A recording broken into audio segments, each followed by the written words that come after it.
Hello everyone, welcome to Power Electronics. In this session, I will be discussing on the impulse commutation technique. Note that impulse commutation is also called as class D commutation. Here, it is assumed that the capacitor is initially charged to a voltage of V0 with the polarities as shown in the diagram. Also, let us assume that the thyristor T1 is initially conducting and carrying a constant load current of Im. The thyristor T2 is called the auxiliary thyristor, and thyristor T3 is used to reverse the voltage across the capacitor at the end of each successful commutation of thyristor T1. The load is assumed to be highly inductive, and hence the freewheeling diode is connected in parallel with the load. Now, we initially assume the thyristor T1 is conducting and the polarities of the capacitor are as so and so, and thyristor T2 and T3 are open circuited. Now, when the auxiliary thyristor T2 is fired, the capacitor voltage will fall negatively across the thyristor T1's anode and cathode terminals, and hence the thyristor T1 will be turned off.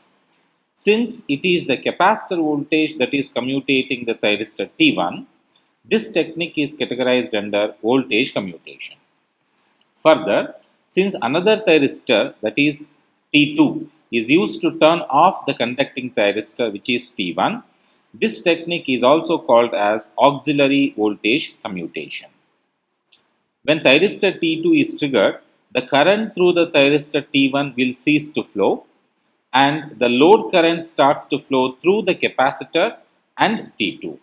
The capacitor will now discharge from the initial value of minus V0 till 0, and then it continues to charge to the DC input voltage. When the capacitor is fully discharged and its discharging current falls to 0, the thyristor T2 will be turned off since there is no more current flowing across the device. At this point, the capacitor is charged with its upper plate being positive and lower plate being negative, and the value of the capacitor voltage is equal to that of the supply voltage, which is Vs. If thyristor T1 is triggered now and we trigger thyristor T2 to commutate the thyristor T1, the capacitor voltage will fall positively because the upper plate is positive and lower plate is negative.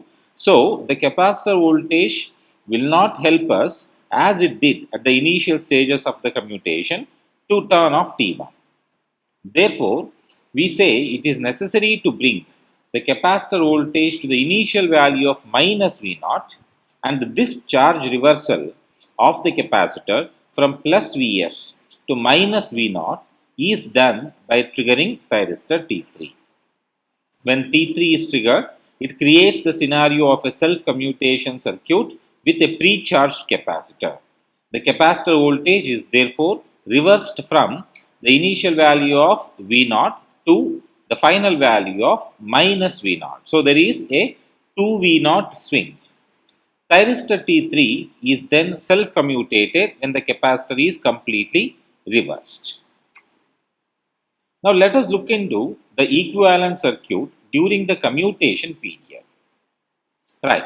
Here, we have just triggered thyristor T2 to turn off thyristor T1, and at the right side we are looking at the voltages for waveforms for voltages of both the capacitor and the thyristor. Initially we said the thyristor T1 is conducting, and therefore you can look at this. The voltage drop across the thyristor T1 is almost 0. And at the same time, the capacitor voltage before thyristor T2 is triggered is equal to minus V0, and it will stay at that value because it has no path to discharge. Now, when thyristor T2 is triggered, this is the instant at which the thyristor T2 is triggered. It will become a short circuit and the capacitor will fall reversely across the thyristor T1. That is, this voltage what you are looking at here across the capacitor will fall across the thyristor T1, and now the thyristor has a negative value of voltage across its anode to cathode terminals. Now, the overall time that this negative value will reside across the VAK will determine whether the thyristor has completely turned off or not.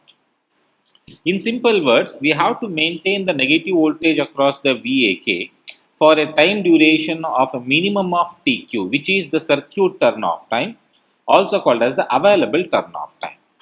If the thyristor is only put a negative value across its VAK for a duration less than the circuit turn-off time TQ, there are chances of the thyristor triggering and latching into the on state once again.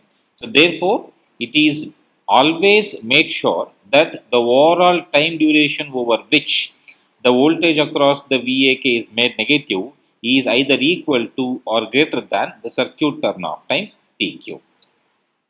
Right. Now, the time required for the capacitor to discharge from minus V naught to 0. This is exactly the time duration across which the thyristor is to be put under a negative voltage across its VAK, and this must be greater than the TQ value, either equal to or greater than the TQ value for successful commutation.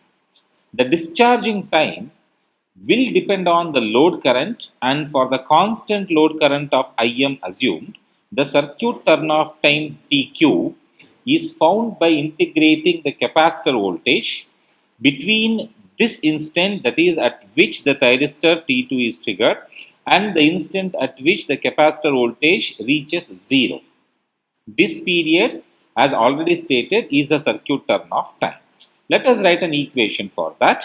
So, V naught, which is the voltage across the capacitor at that instant, is equal to 1 by C integral of, look at the period, from here to here is TQ. So, I will write 0 to TQ. I am integrating between 0 to TQ. I am integrating what? The load current, because when thyristor T2 is conducting, the capacitor carries the load current, and therefore I am integrating the load current Im into dt. Now, since load current Im is constant, the only term I have to integrate now would be dt. So, it will be Im divided by C into integration of dt, which will give me only TQ. Right. So, rewriting this expression to find the circuit turn-off time, I get TQ equals V naught into C divided by Im. Now, it can be noticed from equation 1 here that the circuit turn-off time is inversely proportional to the load current. And at a very light load or low load current, the turn-off time TQ will be considerably large. On the other hand, at a high load, the turn-off time will be considerably small. In an ideal commutation technique, the turn-off time should be independent of the load current in order to guarantee the commutation of thyristor T1. Continuing, let us now find an expression for the capacitor voltage during commutation.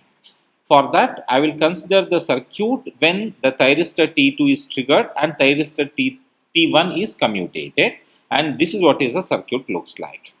Now, I have to find out the expression for the capacitor voltage written a Laplace equivalent circuit of this figure 3, and this is shown here. Supply voltage is V by S.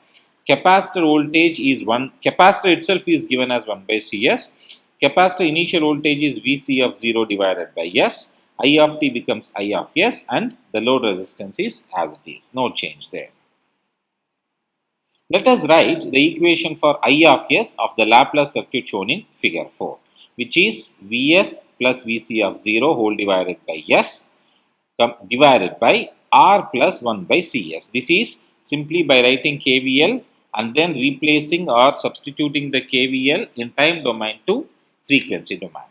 I will take this C into S to the numerator. So, C into S into the numerator term as it is whole divided by this Cs will go here, it will become RCS plus 1.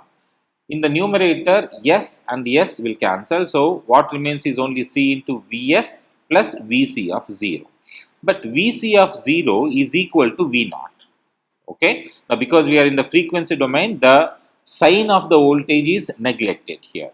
So, since Vc of 0 is equal to Vs and substituting V naught is equals to, or Vc of 0 is equals to Vs, I will get 2 Vs. So, C into 2 Vs whole divided by 1 plus RCS. Now, further simplifying, I will take the R term as the constant here. So, R into C term as the constant here. So it will be 1 divided by RC into, this is only S plus 1 by RC, and this C in the numerator and the RC taken constant common outside, which is a C, will get cancelled. So what remains is only 2Vs divided by R into S plus 1 divided by RC. Now separating the constant terms, 2Vs by R multiplied by 1 divided by S plus 1 by RC. Now we take the inverse Laplace transform for this equation of I of S to get the constant as it is. This term is equal to e to the power of minus t divided by RC. Now we have gotten an expression for the current flowing across the capacitor at the time of turn off. Now to find the voltage across the capacitor, we need to simply integrate this equation with respect to dt.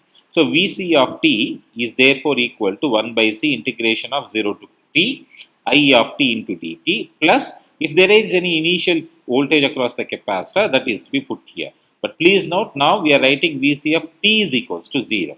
That means this is the voltage across the capacitor with the sign included. Whereas when I write simply Vc of 0 in the frequency domain, you need to only take the amplitude and the sign is to be excluded.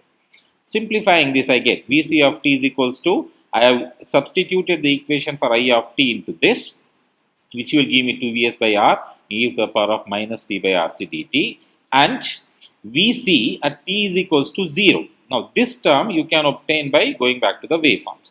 So this is in the time domain, the waveforms. Look at the Vc at time t is equals to 0, it is minus V0. So substitute minus V0 into, or minus V0 into this expression. But since the voltage across the capacitor in this commutation technique can only attain a maximum of Vs here, we can write V0 is equals to Vs, and that is what exactly I have done here. So minus V0 is substituted as minus Vs. Now simplifying, 2Vs by R is taken to the left hand side because it is a constant along with 1 by C, and what remains is integration of e to the power of minus t by RC. Integration of minus xt is equal to e to the power of minus xt divided by x, and therefore I have integrated this term and put limits accordingly. So this minus 1 by RC and this RC will get cancelled. So what remains is minus 2Vs into e to the power of minus t by RC with the limits. Let us apply the limits and then simplify by taking the negative sign inside the brackets to get 2Vs into 1 minus e to the power of minus t by RC minus Vs. So let me now take the 2Vs inside the brackets. So it will be 2Vs minus of 2Vs into e to the power of minus t by RC minus Vs. So this Vs cancels with one of the 2Vs here. So to produce only Vs, and when I take Vs outside as common, what remains is 1 minus 2 into e to the power of minus t by RC. Right. So this is the expression, the final expression for the capacitor voltage during the commutation. Lastly, I continue to find an expression for the circuit turn-off time, also called as the available turn-off time. Right.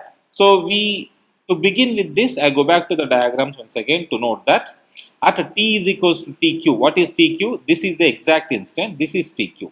At t is equals to tq, look at the capacitor voltage, it is 0. So coming back and writing that as the initial statement, I say at t is equals to tq, Vc of t is 0. And now I take the expression I just derived for the voltage across the capacitor during commutation, and I put Vc of t is equals to 0 as 0, and then I put t is equals to tq and start simplifying. 0 equals to Vs into 1 minus 2e, t is written as tq, and I start simplifying from that to get 1 by 2 equals to e to the power of minus tq by RC. Once again taking natural logarithm on the both sides. So this is log to the base e of 1 by 2, or simply ln of 0.5 equal to minus tq by RC. I rewrite this expression to get tq, which is a circuit turn-off time, equal to RC into ln of 2. This is the final expression for the circuit turn-off time of the impulse commutated circuit. Finally, in the derivation for TQ, we have already stated that TQ is a factor of the load current, and for lighter load TQ is large, and for heavy load the TQ will be small. This is one of the disadvantages of the impulse commutation circuit. You can make the circuit become independent, that is, you can make the TQ become independent of IM for the impulse commutation circuit by modifying it by adding two elements in parallel with the thyristor, and this is what actually is called as the impulse commutated circuit with accelerated discharging. Now, using L, an inductor, and a diode across the thyristor will make the capacitor discharge at a very faster rate, and this discharge will be independent of the load current, and therefore the overall circuit will now behave as if it is independent of the load current. Right. That is the discussion about impulse commutation technique. Thank you.